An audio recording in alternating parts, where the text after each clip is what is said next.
Bapak Ibu perhatikan sini ya, sebentar perhatikan ya. Ini peristiwa tentang kebangkitan Yesus. Ya, saya mau cerita.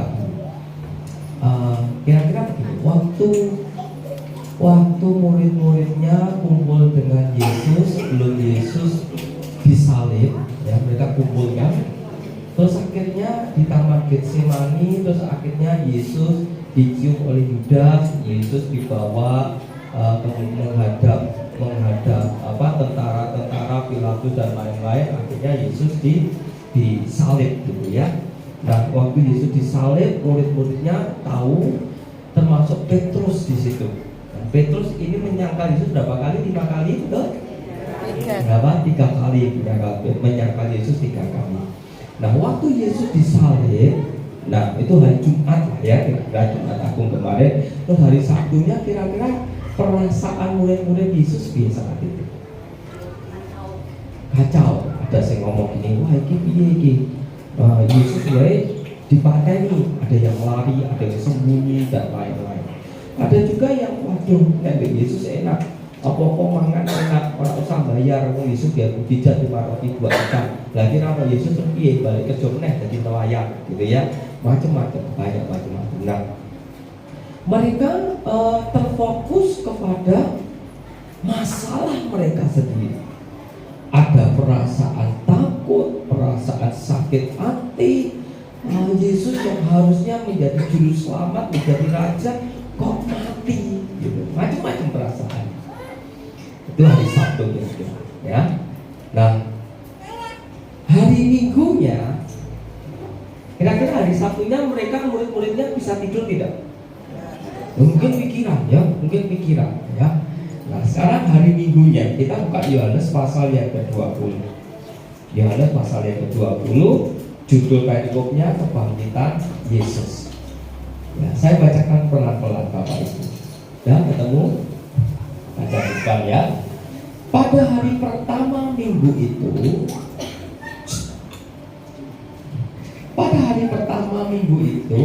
pagi-pagi benar. Berarti isu Pak. Ya pagi-pagi benar kira-kira jam berapa? Jam 3, jam 4 lah ya, kira-kira pagi-pagi benar. Ketika hari masih gelap, pergilah Maria Magdalena ke kubur itu dan ia melihat bahwa batu telah diambil dari kubur. Di perikop lain itu ada perempuan-perempuan yang lain, Maria Magdalena, Maria ibu Yakobus, kemudian ada perempuan-perempuan lain disebutkan, ada Yohana juga. Nah, di sini disebutkan Maria Magdalena ke kubur itu dan ia melihat bahwa batu telah diambil dari kubur. Dia pergi ke kubur, dia kaget, delok batu. Karena di kuburan Yesus itu yang dibuat kuburan zaman dulu itu kan orang kayak kuburan nek gone Ambarowo, nek bergoto ora. Kuburan iki gone gede ngono to. Terus ana lubange mungkin dikeruk gitu. Karena yang punya kuburan itu orang-orang kaya, sehingga mayatnya itu didokok di jero kono.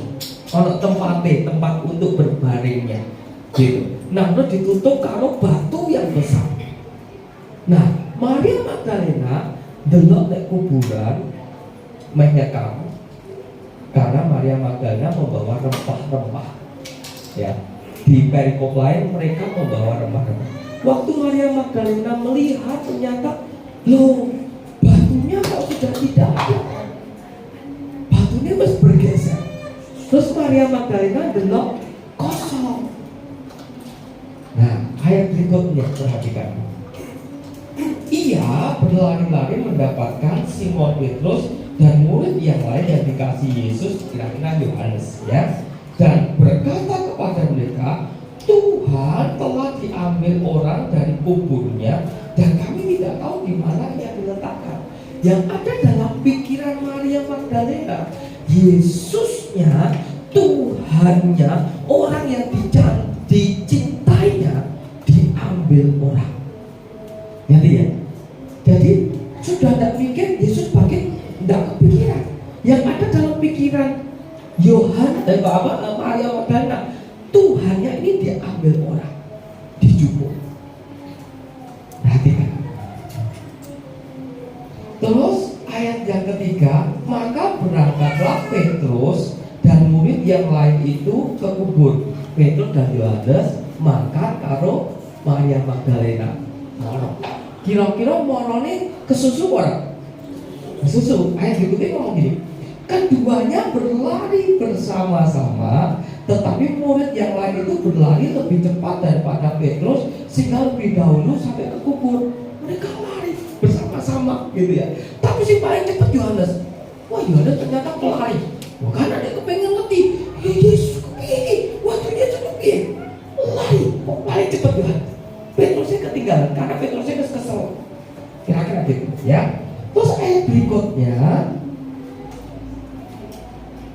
keduanya berlari bersama-sama, tetapi murid yang lain itu berlari lebih cepat daripada Petrus sehingga lebih dahulu sampai ke kubur. Sing sampai ke kubur siapa? Yohanes. Ya. Ia ayat 5 menjenguk ke dalam dan melihat kain kapan terletak di tanah, akan tetapi ia tidak masuk ke dalam. Wes melayu, wes delok, ning rapane mlebu. Iki Yohanes. Hanya menjenguk. Menjenguk itu bahasa Jawa apa? Angkok. Gitu ya. Nah, di dalam ini kira-kira gitu ya. Ini kain kafannya. Kepalanya gimana ya? Nah, ini kain yang ada di peluh kira-kira gitu ya. Bisa bayangin ya, mayatnya Yesus kira-kira gitu ya. Terus ia menjenguk ke dalam dan melihat kain kafan terletak di tanah. Akan tetapi ia tidak masuk ke dalam ayat 6. Maka datanglah Simon Petrus juga menyusul Yohanes dan masuk ke dalam kubur itu. Ia melihat kain kafan terletak di tanah, sedangkan kain peluh yang tadinya ada di kepala Yesus tidak terletak dekat kain kafan itu, tetapi agak di samping di tempat yang lain dan sudah tergulung. Senebu akhirnya apa? Petrus lebu. Ya orang-orang. Nah, kain yang ada yang buat peluh itu tergulung. Paham sampai di sini? Pertanyaannya sih gulung apa?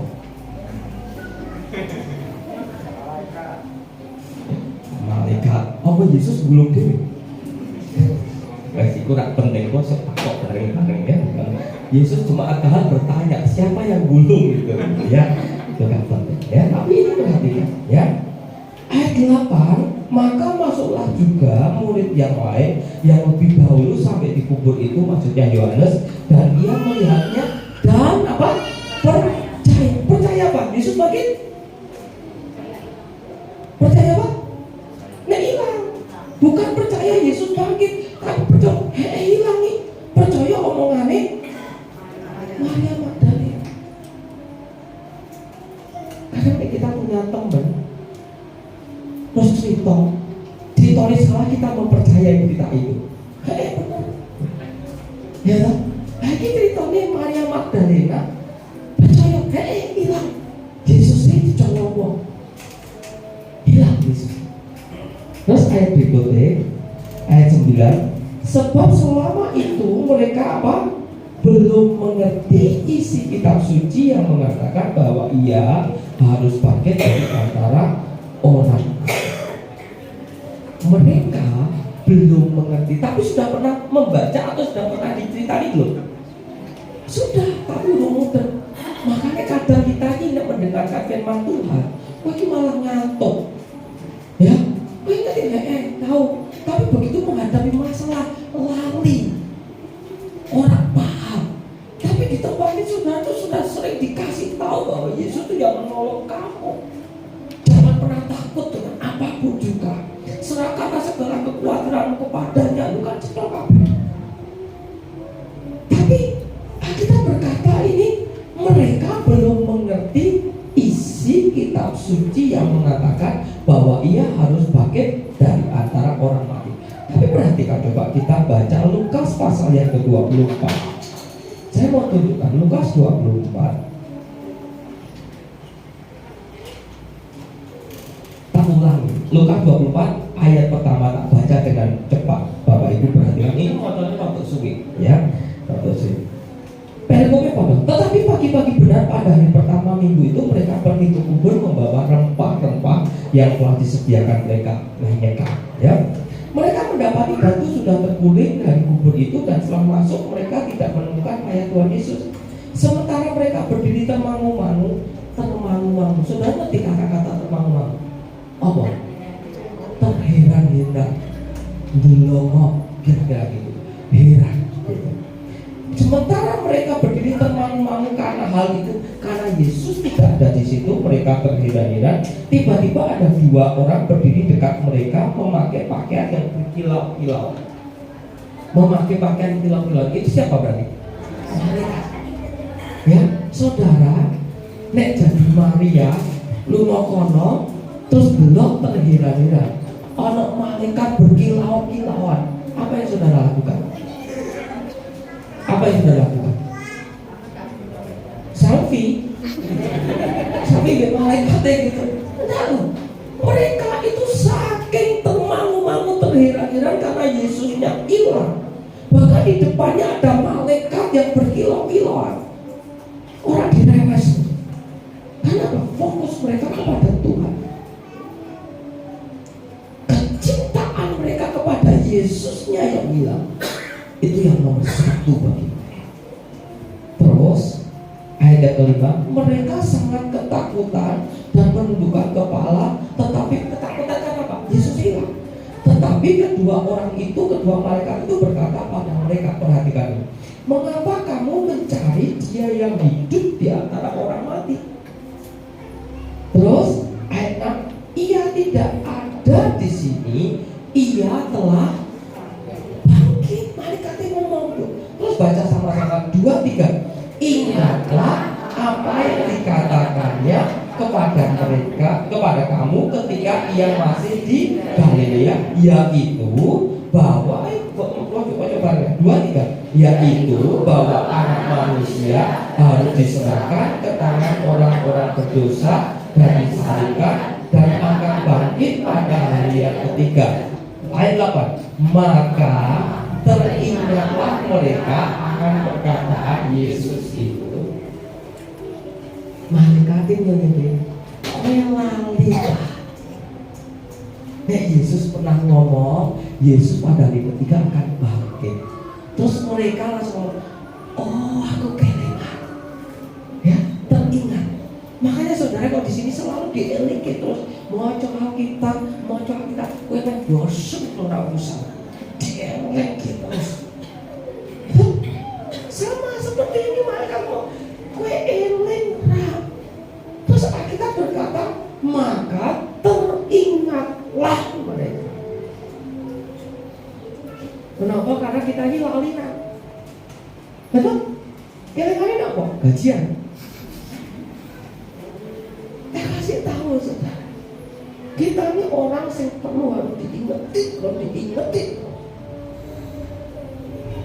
Nah, sekarang balik lagi ke Yohanes pasal 20 tadi. Ya, Yohanes pasal yang ke-20. Mau tekan ayat ini. Ayat yang ke-8. Maka masuklah juga murid yang lain yang lebih dahulu sampai di kubur itu, dan ia melihatnya dan percaya. Sebab selama itu mereka belum mengerti isi kitab suci yang mengatakan bahwa ia harus bangkit dari antara orang mati, atau mereka lupa bahwa Yesus pernah mengatakan itu. Ayat 10, lalu pulanglah kedua murid itu ke rumah. Itu Yohanes bayi hilang. Mulai. Nah, saya mulai kipi. Aduh, kipi Yesus hilang ini. Ki takut sapa iki? Sing bawa sapa iki? Karena di dalam pikiran mereka Yesus diculik. Betul? Nah, ayat berikutnya ayat 11, judulnya Yesus menampakkan diri kepada Maria Magdalena. Ini menarik. Tetapi Maria berdiri dekat kubur itu dan menangis. Maria boleh tak? Dia tetap nangis duduk. Tuhan nanti cintanya Maria kepada Yesus itu jauh lebih besar dalam kasus ini. Nah, itu paling disayang loh.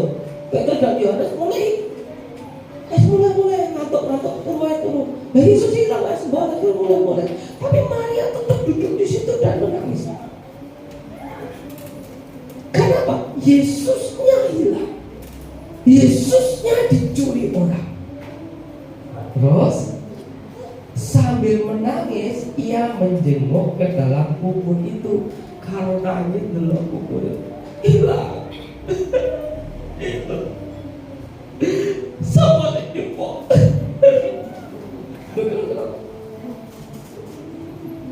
Atau mungkin Maria nangis ini suara ini cuman.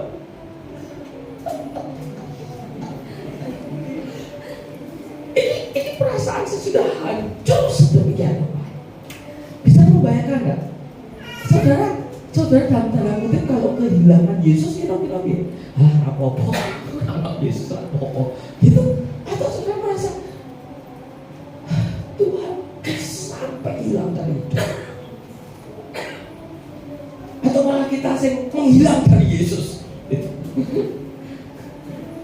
Kualitas sudah, ya.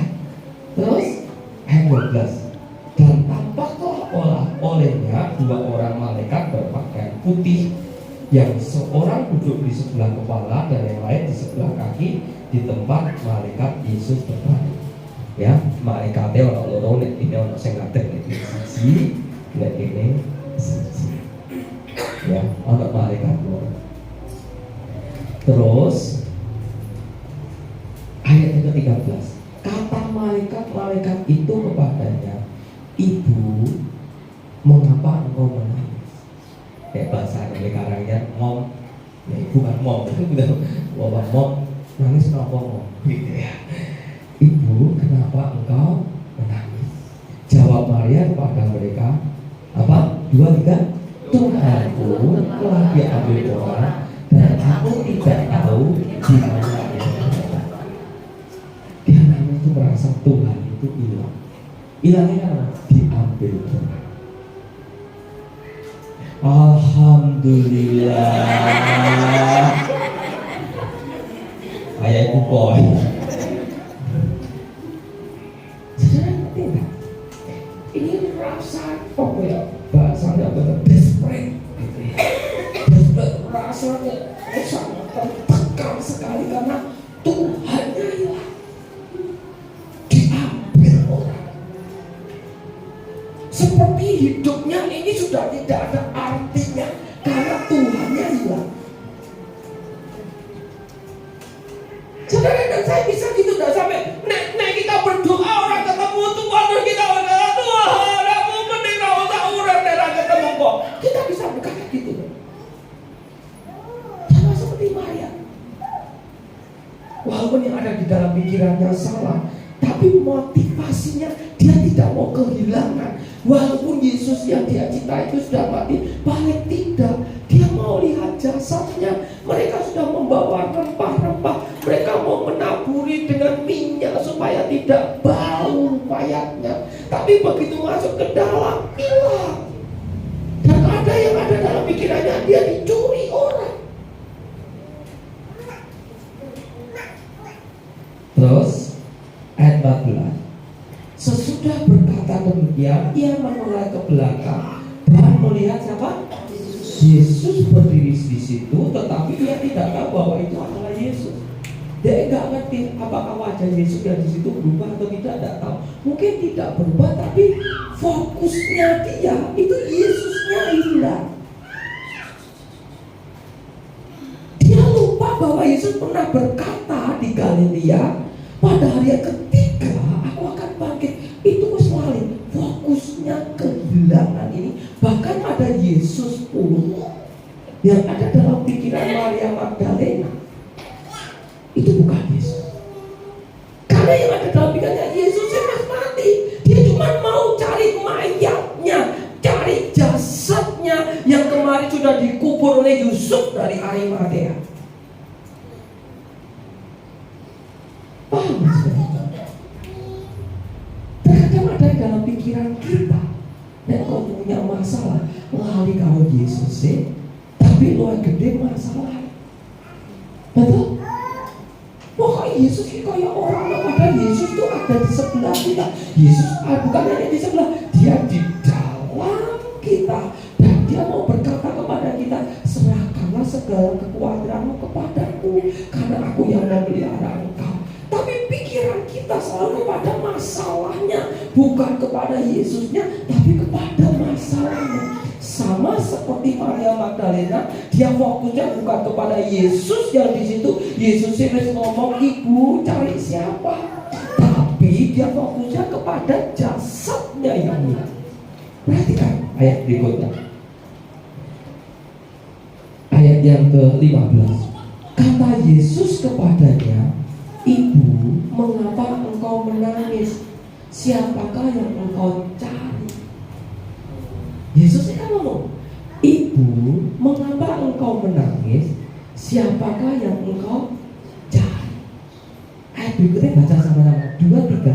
Maria menyangka orang itu adalah peninggu taman, tukang kebun. Wah, angel ini. Iya, angel ini. Nah, Yesus ngomong, ibu, kamu cari siapa? Kenapa kamu menangis? Dipikir yang ngomong ini tukang kebun. Jadi ayatnya berkata, Maria menyangka orang itu adalah penunggu taman, lalu berkata kepadanya, bisa ngomong, Tuhan, jikalau Tuhan yang mengambil dia, katakanlah kepadaku di mana Tuhan meletakkan dia, supaya aku dapat mengambilnya. Yang ada dalam pikirannya tetap jasadnya Yesus. Bahkan saya ngomong Yesus dewe dianggap tukang kebun apa penunggu taman. Ini loh Alkitab ngomong. Ya, betul. Ayat berikutnya. Ayat ini. Kata Yesus kepadanya. Nah, Yesus langsung ngangkat tangan terus. Maria. Ya, oke sih dong ngomong ini. Maria. Maria berpaling dan berkata kepadanya dalam bahasa Ibrani apa? Rafi. Artinya apa? Kayak nanti data diketak sih. Maria. Makanya ini kadang sing khotbah detak kowe iki ben kowe sadar. Iya toh? Patoni. Sadar usia. Percaya pada Yesus. Oh. Betul tidak? Dada diketak dengan suara yang penuh kuasa, merontokkan semua pikirannya. Kayak mereka Maria kayak ngerti, kayak sadar bahwa itu Yesus. Hebat. Terus ayat berikutnya coba. Ayat 17. Kata Yesus kepadanya, janganlah kau memegang aku, sebab aku belum pergi kepada Bapa, tetapi pergilah kepada saudara-saudaraku dan katakanlah pada mereka bahwa sekarang aku akan pergi kepada Bapakku dan Bapamu, kepada Allahku dan Allahmu. Maria Magdalena pergi dan berkata kepada murid-muridnya, aku telah melihat Tuhan, dan juga bahwa Dia yang mengatakan hal-hal itu kepadanya. Tak ulangi cerita. Petrus bin Yohanes moro bin Maria. Odo deloke hilang. Mereka punya kesimpulan yang sama, percaya bahwa jasadnya hilang. Jasadnya diambil orang. Sing loro mulih. Betul? Halo, bener? Petrus Yohanes mulih. Turu, awake kesel. Sing siji tetap nunggu.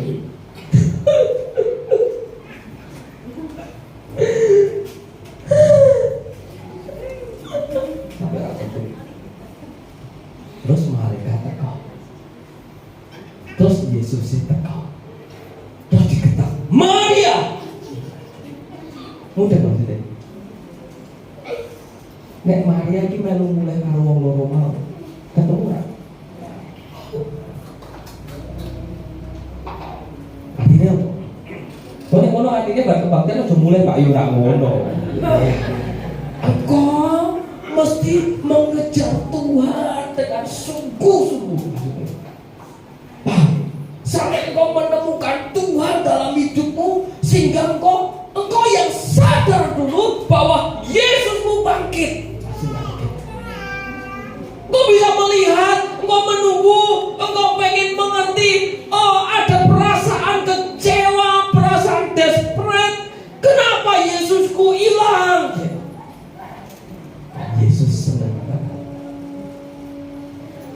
ketemu Yesus, Yesus ngomong, aja nyekel aku sih.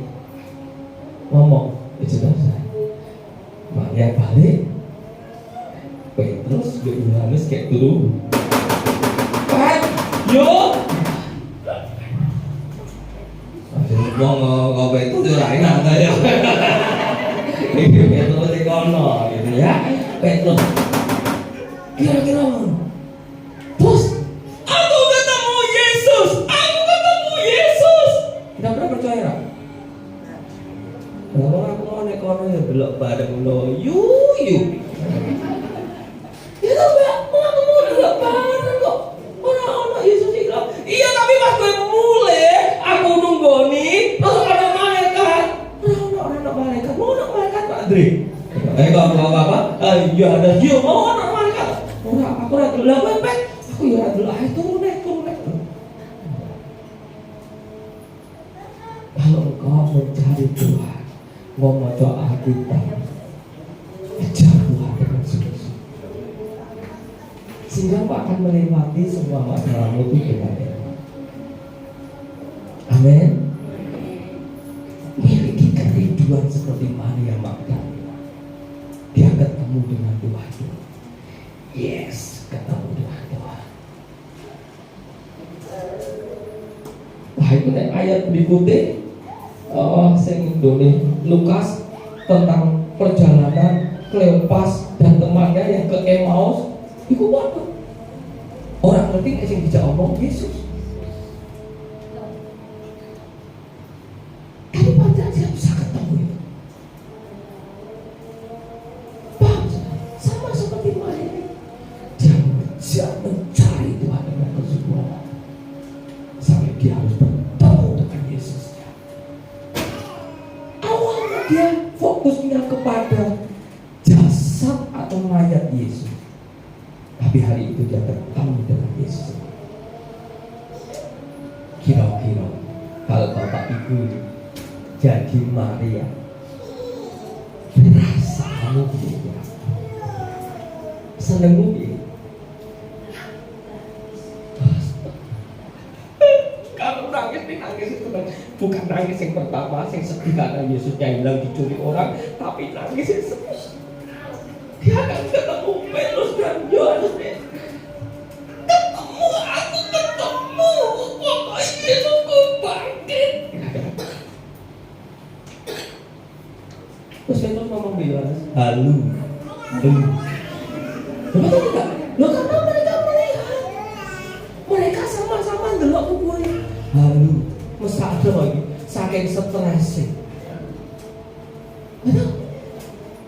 Karena melihat bahwa di dalam kuburnya tidak ada Yesus. Yang ada hanya kain kafannya. Itu. Nah, saudara dan saya mengharapkan Tuhan lebih dari apapun. Hidupmu berbeda.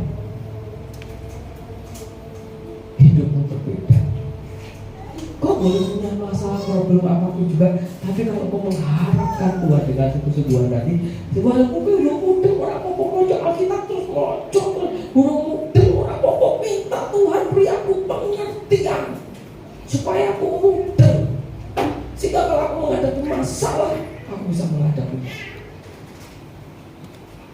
Amin. Amin. Silakan Pak Petrus. Dilanjutkan.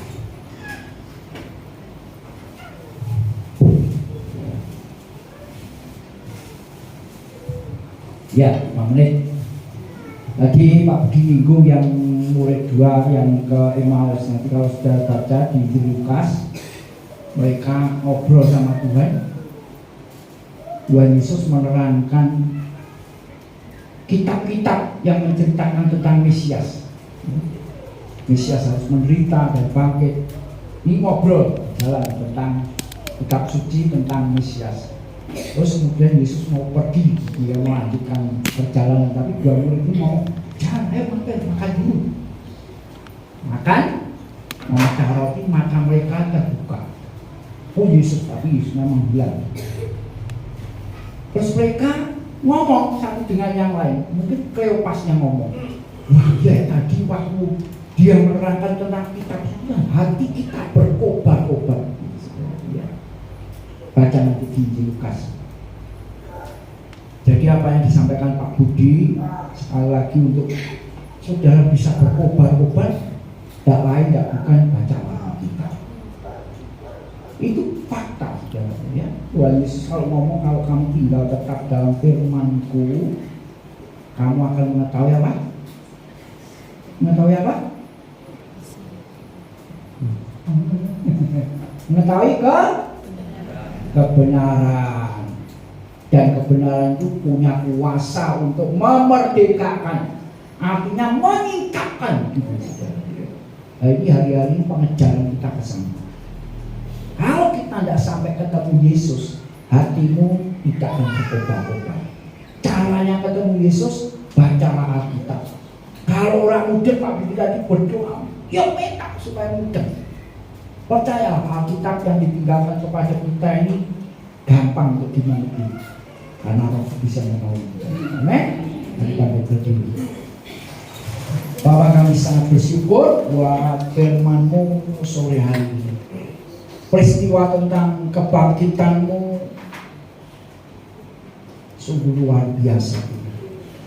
Dan kami mau mengalami kuasa kebangkitan-Mu yang Kau nyatakan di dalam kehidupan kami, supaya hidup kami semakin hari semakin menyala-nyala di dalam Tuhan.